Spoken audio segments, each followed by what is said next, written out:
Merci beaucoup. Nous allons poursuivre l'émission avec le dernier sujet, mais bien avant, je vous invite à suivre cet élément.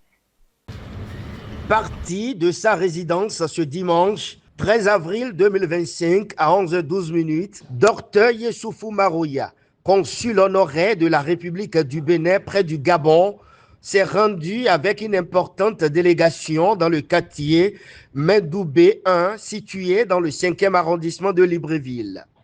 L'objectif de cette visite, constater les dégâts causés par un incendie survenu en février dernier et redonner espoir aux compatriotes affectés par ce drame. 11h15, moi je suis sorti de la maison. Madame était au marché. Je suis allé à la mosquée et à ma grande surprise, à quelques heures d'arriver à la mosquée, je reçois un appel que soit en disant « Ah, il y a un incendie au quartier ». C'est aujourd'hui, le dimanche 13 avril 2025, que la délégation du consulat et ses membres tous sont arrivés pour venir nous voir. Et je pense qu'il y aura une solution concrète. L'arrivée du consul d'Orteuil Soufou Marouya a été chaleureusement accueillie par les sinistrés qui ont salué ce geste de solidarité et de réconfort. Je suis d'abord ravie de voir tous ces responsables ici. Vraiment, quelle surprise. Ça fait vraiment du bien de vous voir. C'est comme un soulagement, quoi. Après avoir adressé des mots d'apaisement aux hommes et femmes ayant presque tout perdu dans l'incendie, d'Orteuil Soufou Marouya et sa délégation se sont dirigés vers cette salle de réunion afin de délivrer un message au nom du chef de l'État béninois, Patrice Talon. Le président Patrice Talon m'a personnellement chargé de vous transmettre sa compassion, mais aussi sa volonté ferme d'un Bénin qui protège ses enfants où qu'ils soient. Votre courage, force et admiration. Et je veux que vous sachiez que dans cette épreuve, vous n'êtes pas seul. Le gouvernement béninois est à vos côtés et nous allons ensemble avancer vers des jours meilleurs. En ce moment, ce qui nous unit est plus fort que ce qui nous sépare. C'est l'esprit de solidarité, cette fraternité béninoise que rien ne pourra éteindre. Donc, je suis ici dans l'esprit de la fraternité, de la solidarité pour mes frères. Nous savons que vous avez eu un drame. Les objets sont partis. Il y a même des gens, ils ont perdu de l'argent. Il y a des gens qui ont perdu des objets précieux. Et qu'ils se demandent comment ils vont retrouver ça. C'est pas facile, on le sait. Donc nous sommes avec vous, nous sommes debout à vos côtés. Nous aimerions, comme je l'ai dit tout à l'heure, qu'il y ait la solidarité, l'amour doit nous surpasser. Et quand il y a l'amour, tout le reste est facile. Et n'oubliez-en pas que nous sommes au Gabon. Et ce qui s'est passé, ça frappe aussi nos frères gabonais et sœurs. Ceux qui ont déjà leur maison bien construite. Et c'est ça qui leur donnait à manger. Aujourd'hui, ils sont en plein air. Dans son intervention, le consul honoraire a invité l'ensemble des sinistrés à cultiver la paix, la solidarité et la résilience face à cette épreuve. Nous allons dire que le consulat fera de son mieux. Mes collaborateurs vont essayer de se déplacer vers vous bientôt afin de donner notre participation. Et le reste, nous allons essayer de transmettre à la hiérarchie afin de leur demander de nous aider aussi et afin que tout ce qu'ils vont nous donner comme aide, ça va vous parvenir. Nous savons que vous êtes dans le désarroi total. Tout le monde se dit comment je vais encore me retrouver. Vous allez vous retrouver au nom du Seigneur. Ne vous battez plus, ne discutez plus, ne vous amenez plus loin. À la police, à la gendarmerie, ça ne va pas trouver, ce n'est pas là la solution. La solution, c'est nous-mêmes. Et je profite ici à remercier le comité des sages qui est mis en place, qui essaie de faire beaucoup. À travers les sourires retrouvés sur les visages de ses compatriotes, d'Orteuil Soufou Marouya peut se réjouir d'avoir accompli avec succès cette mission de compassion et de proximité.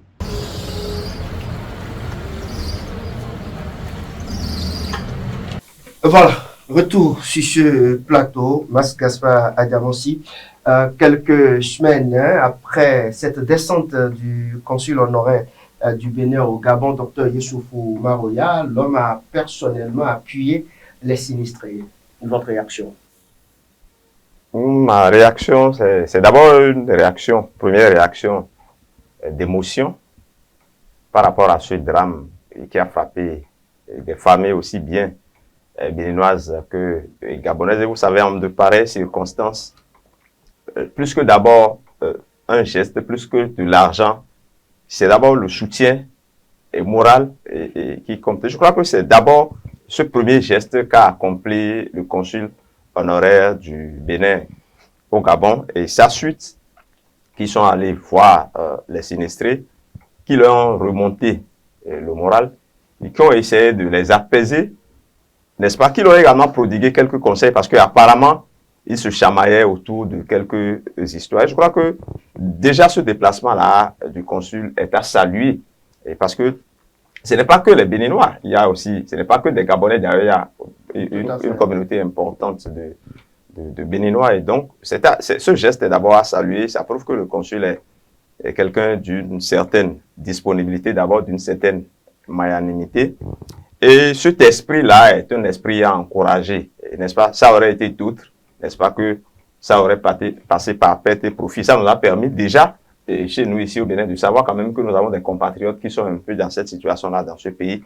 Et en dehors de ce geste, n'est-ce pas, comme je l'ai dit, de soutien moral, il a par la suite apporté un appui financier à ces sinistrés. Je crois que c'est un geste de très grande valeur qu'il faut véritablement saluer. Il ne serait en être autrement d'ailleurs parce que le consul Youssoufou Maroya est quand même, c'est souvent rare de le voir l'un de ces consuls qui reste disponible pour, n'est-ce pas, aider ses compatriotes qui vivent au Gabon et, n'est-ce pas, pour donner une certaine image du Bénin dans ce pays-là. Et je crois que la plupart même des officiels qui séjournent au Gabon reviennent dire beaucoup de bien de ce consul-là. Je crois que c'est tout à son honneur.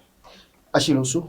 Oui, mais j'ai suivi avec émotion cet élément que vous avez tourné personnellement au Gabon et j'ai vu à travers les images que vraiment il y avait de quoi aller au chevet donc de cette communauté de fils et filles du Bénin vivant au Gabon, et vraiment attristés parce que des gens qui vivent désormais peut-être à la Belle Étoile, parce que toutes les maisons sont parties.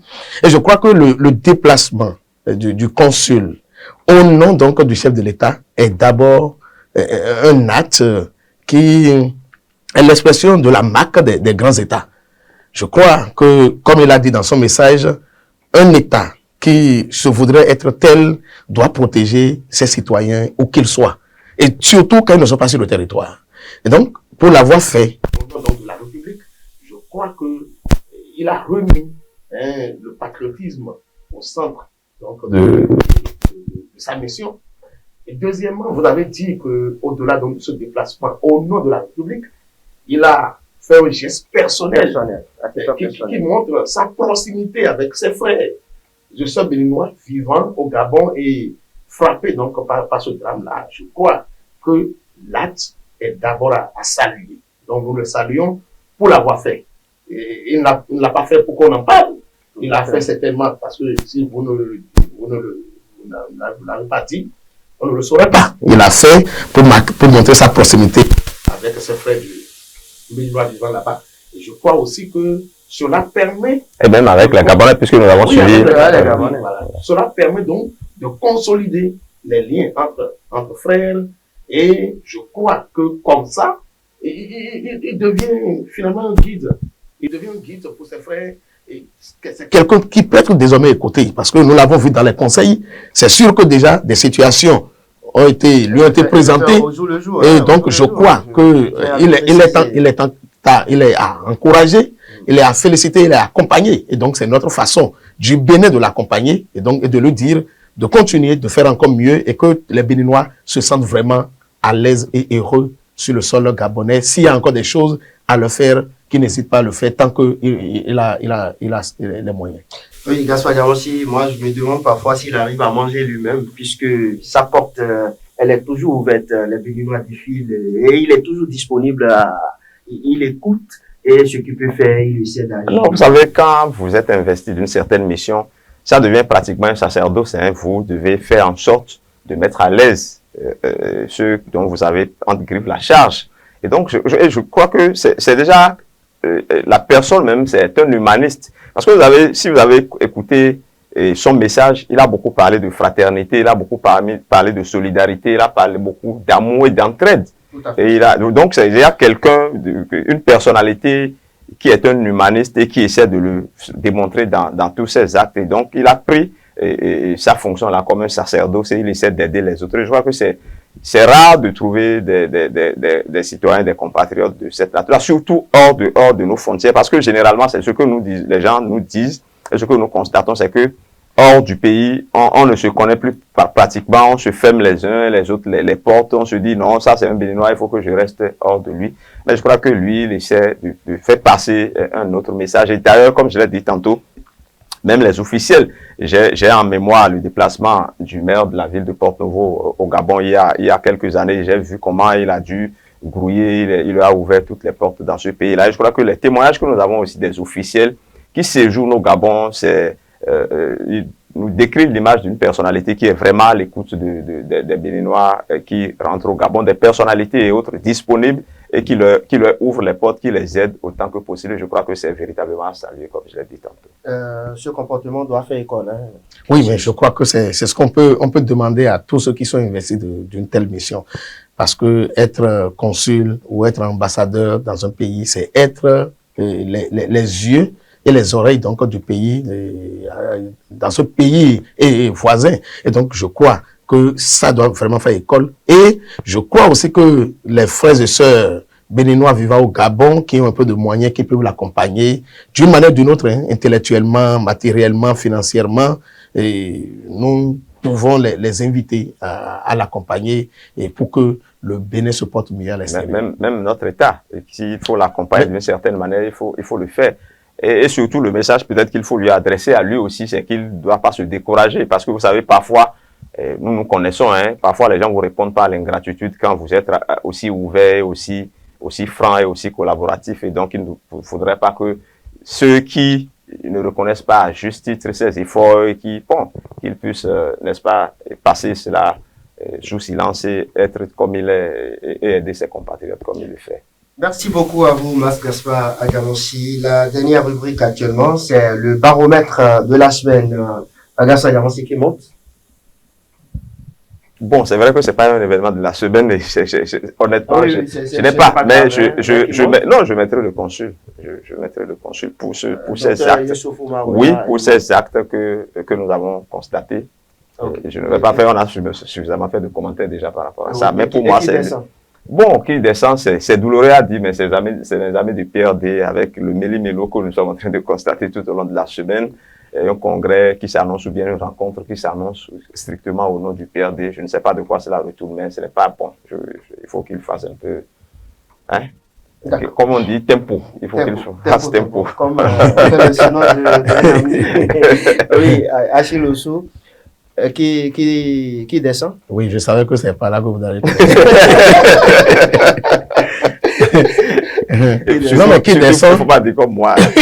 Non, qui descend, non, je voudrais dire le compatriote Richard Boniorou. C'est vrai que l'affaire est encore pendant devant la justice, mais telle une luciole, la lumière s'est très tôt éteinte. Malheureusement, donc, parce que je le voyais vraiment comme un troisième larron qui pouvait faire bouger donc les choses sur le terrain politique dans tous les sens. Mais malheureusement, bon, ça a été, en fait, ça a fait long feu. D'accord. Et qui monte?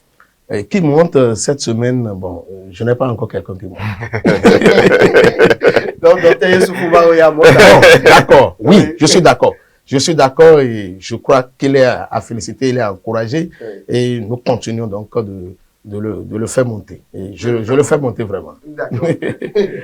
Voilà, mesdames et messieurs, c'est définitivement terminé pour ce numéro de votre émission Les Grandes Contradictions. On espère et on espère vous retrouver vendredi prochain En tout cas, tout dépendra de mes invités. De chacun d'entre nous.